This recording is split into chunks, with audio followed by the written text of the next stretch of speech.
আজ একেবারে সাত সকালেই বরমশাই কিন্তু বাড়ি ফিরল ডিউটি থেকে। আর 3-4 দিন না দেখে বাবাইকে দেখো এসেই কিন্তু আদর করে নিল। আর বাবাইও কিন্তু হয়েছে তেমনি, বাবা এলেই কিন্তু ছুটতে চলে যাবে দৌড়ে, একেবারে বাবার কাছে কোলে উঠে যাবে। তো দেখো বাবার আদর খাওয়া হয়ে গেল। তারপরে বাবার জন্য কিছু ফল এনেছিল, বরমশাই ব্যাগ থেকে বার করে আমাকে দিল। আর একটু মাছও এনেছিল। আসার পথে সকালে যেহেতু ভোরভোরই এসছে, তো বাজারের দিকে মাছ তো ভোর মানে পাওয়া যায় ওই 9টা, 9:30 কি 8টা পর্যন্ত মাছ থাকে আমাদের এখানে বাজারটাতে। তো খুব ছোট্ট বাজার, একটা দুটো দোকানই বসে। তো যাই হোক, রোজকার দোকানে ওটাই আমাদের জন্য যথেষ্ট। তো তারপর দেখো ও আমাকে মাছটাও বের করে দিল। আমি বললাম কি তুমি একটু ফ্রেশ হয়ে নাও, তারপরে আমি মাছটা কাটা ছিল যেহেতু মাছটাই কিন্তু ধুয়ে নিয়েছি। আর দেখো সকাল সকাল উঠে কিন্তু আমার যেই ওষুধটা খেতে হয়, ওই হোমিওপ্যাথিক ওষুধটা, মানে আমার এখন তো অ্যাসিডিটির ধাত হয়ে গেছে, তো তার জন্য ওই ওষুধটা কিন্তু আমি জলে দিয়ে 5 ফোঁটা করে দুটো বোতল থেকে খেয়ে নিলাম। আর দেখো আমি কিন্তু মাছগুলোকে কলপাড়ে নিয়ে চলে এসেছি, দিয়ে দেখো একটা প্লাস্টিকের ঝুড়িতে ঢেলে নিয়ে ভালো করে মাছগুলোকে রোগড়ে রোগড়ে ধুয়ে নিচ্ছি। মাছের গায়ে না অনেক আঁশ লেগে থাকে, দোকানে তো ভালো করে ছাড়াই না অতটা। তো তার জন্য দেখো একটু মাছ, মানে মাছের আঁশটা যদি মানে খাওয়ার সময় পাতে পড়ে যায় না, তখন কিন্তু খুব বিরক্তিকর ব্যাপার হয় একটা। তো যাই হোক, দেখো মাছটাকে আমি ভালো করে ধুয়ে নিচ্ছি। আর হ্যাঁ বন্ধুরা, এতক্ষণ যারা আমার ভিডিওটা দেখছো, মানে এতক্ষণ পর্যন্ত যারা আমার সাথে রয়েছো, তাদের সকলকে জানাই আমার চ্যানেলে অনেক অনেক স্বাগত। আর হ্যাঁ বন্ধুরা, ভিডিওটা যদি কোনো অংশে ভালো লেগে থাকে তোমাদের, তাহলে আমার বন্ধু হয়ে আমার পাশে থেকে চ্যানেলটা সাবস্ক্রাইব করে নিও।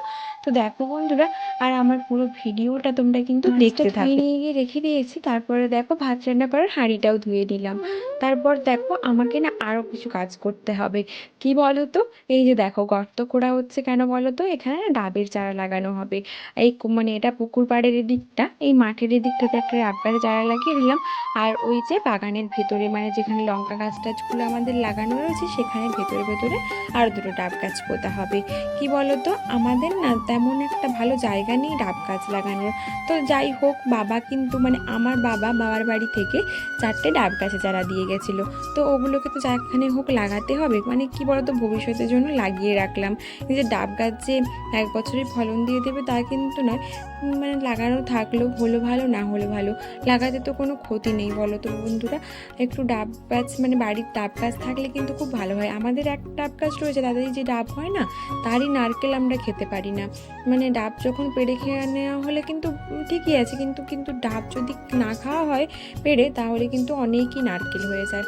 তো যাই হোক, এখন কিন্তু লাগিয়ে রাখা হলো ভবিষ্যতে চিন্তা ভাবনা করে। দেখো প্রথমে গর্তটা করে নিয়েছি, তারপরে হচ্ছে এখানে না একটু গোবর দিয়ে দিয়েছি, যেগুলোকে আমরা না খদ বলি। মানে অনেক দিন ধরে গোবরটা পচে পচে যেটা হয়, সেটাকে আমরা খদ বলি। দেখো ওই খদগুলো দিয়ে দিয়ে তারপরে কিন্তু ডাব গাছের চারাটা আমি লাগিয়ে দেবো। তারপরে দেখো একটু জন্ম জল তো দিতেই হয়। আর এখন না যে কয়েকদিন মানে ওয়েদারটা খুব তো খারাপ ভীষণ, তো এটা যদিও অনেক দিন আগেকার ভিডিও, তবুও দেখো ওয়েদারটা মানে তখন কিন্তু খুব বৃষ্টি হচ্ছিল।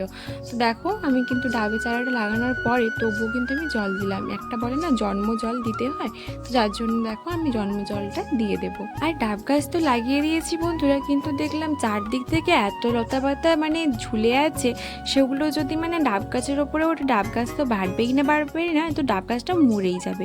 তো যার জন্য দেখো চারদিকে এই বেড়া ডাঁটার দিক থেকে, মানে এই যে বাঁশের বেড়া ডাঁটার চারদিকে লতা হয়ে আছে, মানে ওই লতা পাতাগুলো, ওগুলোকে আমরা গ্রাম বাংলাতে লতা বলে থাকি। তো ওই লতাগুলোকে দেখো ছিঁড়ে টিড়ে নিয়ে চলে আসলাম। তো ওগুলোকে গরুকে দিয়ে দেবো খেতে।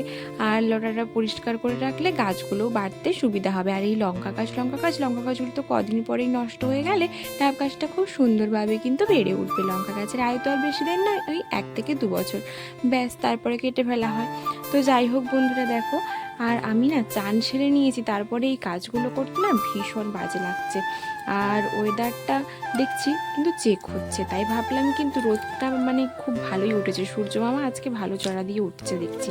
তো যার জন্য দেখো বেলা করেই একটু উঠেছে, তবু ভাবলাম আমি আজকে একটা কাজ সেরে নিই। একটা অনেক কাজ তো মানে পুজোর আগে তো অনেকগুলো কাজকে ভালো করে সেরে রাখতে হবে। তো না আমার শাড়িগুলো না একটাও রোদে দেওয়া হয়নি, জানো তো, মানে ভাদ্র মাসে তো হয়ইনি। তো ভাবলাম ভাদ্র মাসে হলো না তো কি হলো, তো এই সময় রোদে দেওয়া যাক। তো বেশি একটা আমার শাড়ি নেই, ওই গুটি কয়েক শাড়ি রয়েছে। তো ওগুলো সব কিন্তু গিফটে পাওয়া, গিফট বলতে এই যে কোনো উপলক্ষ মাত্র হলে ওখানে পাওয়া হয় আর কি। এই আমার স্বাদ গেল, তারপর হচ্ছে এই কারোর অন্নপ্রাশন, এই সবে পাওয়া টাওয়া আর কি শাড়িগুলো। তো যাই হোক, ওগুলোকে দেখো একটু রোদে তারে মেলে দিলাম। জানো তো, ভালো শাড়ির মধ্যে কয়েক শাড়িই রয়েছে। আর এই শাড়িটা যে দেখছো, এটার দাম কিন্তু ওই 600 টাকা মতো। কিন্তু দেখো শাড়িটা কিন্তু খুব সুন্দর, জানো তো, আমার ভালো লাগে, বেশ তাঁতের একটা শাড়ি। এরপরে রয়েছে একটা হ্যান্ডলুম শাড়ি, আর ওটা আমার কাকিমা দিয়েছিল। তো যাই হোক, ওটা অনেক পুরনো হয়ে গেছে, তবুও আমার না খুব ভালো লাগে ওটা, যেহেতু হ্যান্ডলুম তো মানে মিক্সড করা রয়েছে, তো ভালো লাগে ওটা। তারপরে যে শাড়িটা দেখছো, ওটা তো আমাদের বিয়েটা তো সেভাবে হয়নি, আমার বিয়েটা একটা মানে ছাপা শাড়ি মতো পরেই কিন্তু বিয়েটা হয়ে গেছিলো। বিয়ের পরে ওইটা পরে আমি কিন্তু বাড়ি এসেছিলাম, ওই লাল মতো শাড়িটা, ওই যে লাল শাড়িটা, ওই একটাই কিন্তু আমার সিল্কের শাড়ি রয়েছে, আর কোনো সিল্কের শাড়ি নেই। তাই ভাবছিলাম এবছর বিবাহবার্ষিকীতে একটা শাড়ি নেব। তো কি হবে কি না জানি না, তবু আশা রয়েছে। আর আমাদের বিবাহবার্ষিকীটা না খুব সামনেই, জানো তো, এই যে 1 অক্টোবর আমাদের বিবাহবার্ষিকী। তো জানি না কিভাবে পালন করতে পারবো, আদৌ বরমশাই বাড়িতে থাকবে কি না তাও কিন্তু আমি জানি না। যদি ডিউটি থাকে তাহলে তো ওকে যেতেই হবে, আর ডিউটি মানে মিস করা যাবে না এই পুজোর আগে আপাতত। তো যাই হোক দেখো, আর এই যে কয়েকটা মতো শাড়ি রয়েছে, আর এই যে ব্লু কালারের শাড়িটা দেখছিলে, ওই শাড়িটা, ওই দেখছো, ওটা কিন্তু আমার স্বাদের শাড়ি, আর ওই শাড়িটা আমি কিন্তু পছন্দ করেই নিয়েছিলাম।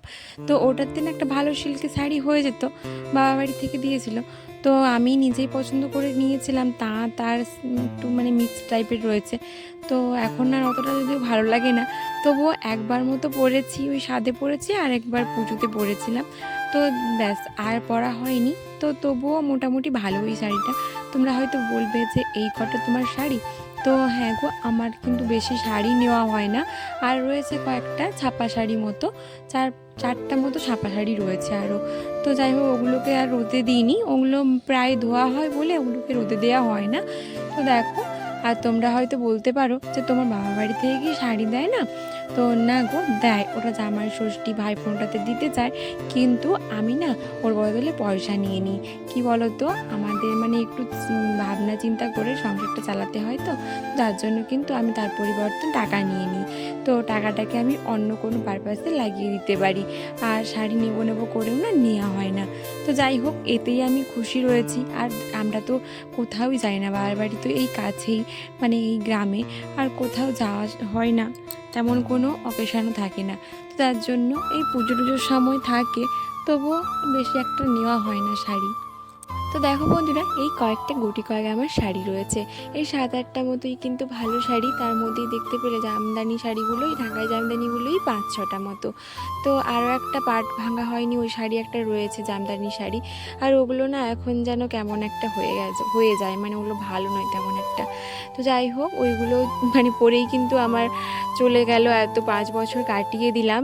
আর জানো তো, এই তো বললাম তোমাদেরকে, সামনের 1 অক্টোবর আমাদের বিবাহবার্ষিকী, আর আমাদের না পুজো, বিবাহবার্ষিকী আর আমার জন্মদিন একই মাসে, জানো তো। যার জন্য একটা মানে 3টে উপলক্ষ হিসেবে একটা শাড়ি নিলেও কিন্তু হবে।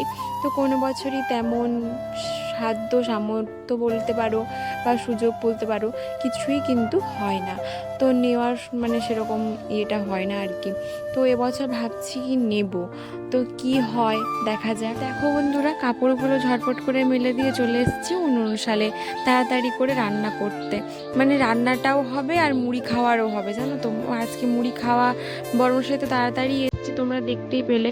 তো দেখো, মুড়ি খাওয়ার এখনও কিছু করা হয়নি, আর বরমশাই একটু কিন্তু মানে পান্তা ভাত খোঁজে, মানে এই ডিউটি থেকে বাড়ি ফিরে।